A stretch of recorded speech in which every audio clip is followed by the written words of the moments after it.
The government has moved to take back all major amendments that it made in the 2013 UPA land acquisition bill, which basically means that it goes back to the 2013 UPA law. Later, it will apparently be left to states to decide. Of a total of 15 amendments by the government, 4 are procedural and 2 are out of the 2013 bill.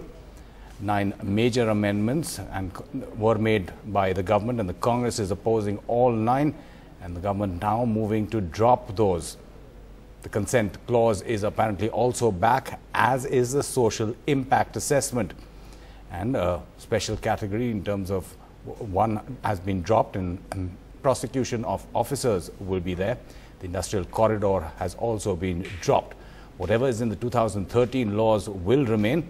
3 other contentious clauses will be discussed apparently tomorrow. And the retrospective clause for return of land after 5 years, the review clause, is also there. Rahul Srivastav joining us from Parliament for more on that. A big U-turn by the government here, Rahul?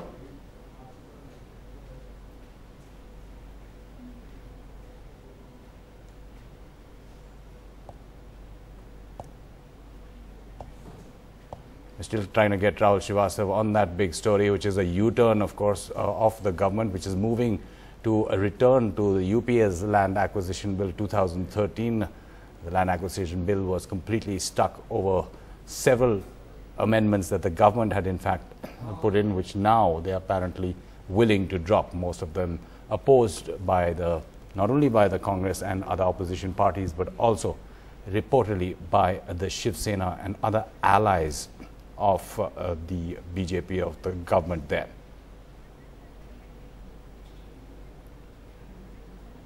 The sources say that the government will go back to the 2013 UPA land bill and is moving to take back all the amendments that it had made in the 2013 land bill. Rahul Srivastav is finally ready outside Parliament for more on that. A big U-turn by the government, Rahul?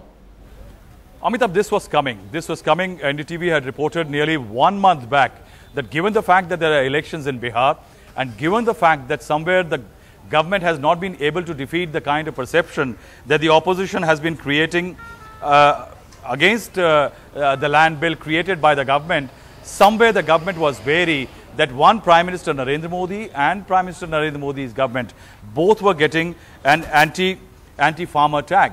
And it is that perception which was scaring the government before the Bihar elections. And we had reported also the fact that the government will be perhaps going back to a position where the bill might be closer to the 2013 Act passed by the Congress with the assistance of the BJP, with consent clauses, with social impact assessment, other elements woven in, but with a rider. The rider being that those states which want to create different laws of their own or their own versions of land acquisition bills can create them. That will be more of an enabling legislation. And the idea was to create something of the kinds of FDI in multi-brand retail. In multi-brand retail, if you notice, there was opposition from the BJP and the other states. The bill was passed. The Congress-ruled states had implemented it, and the states which were opposed to it did not implement it. That's exactly the kind of model which was talked about in a press conference held by Mr. Arun Jaitley, the finance minister, after a meeting with chief minister or prime minister on the land bill. In that, Mr. Jaitley had very clearly said, perhaps moving to a formula where the states will have to have the power to decide what kind of land acquisition bill they exactly want. Now, a joint select committee which was created last session by the government and the opposition as a resolution of Parliament largely was an attempt by the government to create an exit route for itself.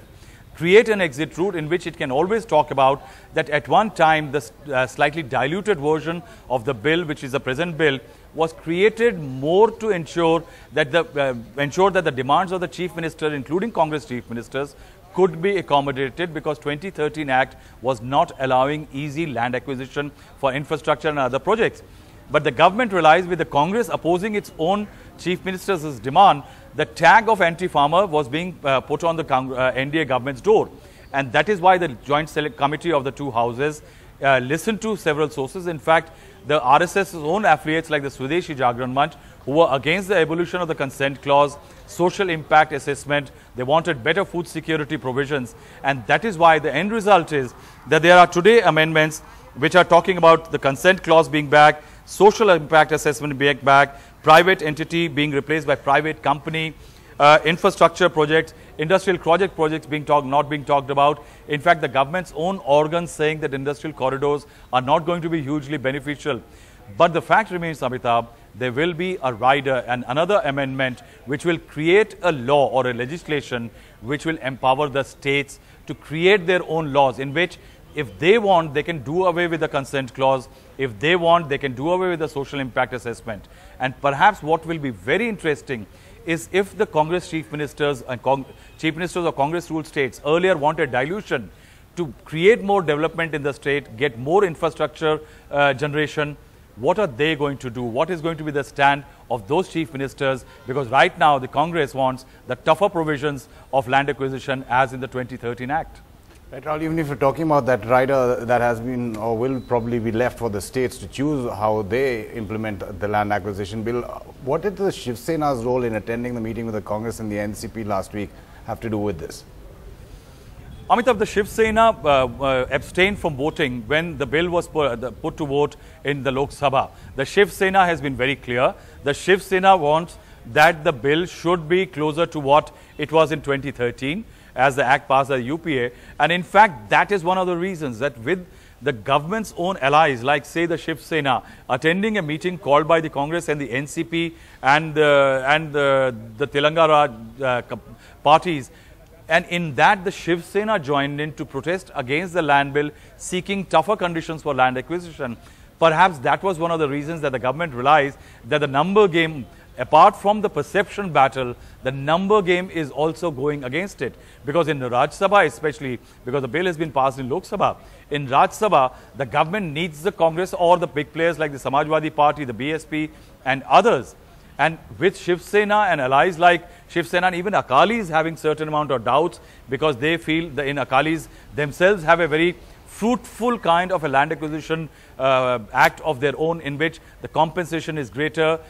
Farmers are paid not just the ceiling rate but also the market rate, and they have a committee which decides in terms of what kind of compensation or market prices should be given to the farmers. That is why with the government's numbers looking bad, the political perception about the government because of the bill looking bad, and Bihar elections being around the bend, one, the government and the BJP and the RSS decided that Prime Minister Modi has to be distanced from the bill, and second, the government has gone in for a dilution to at least manage an equation in which the states will be empowered. The blame for a diluted bill which is being perceived as anti-farmer will not be lying at the government's doors.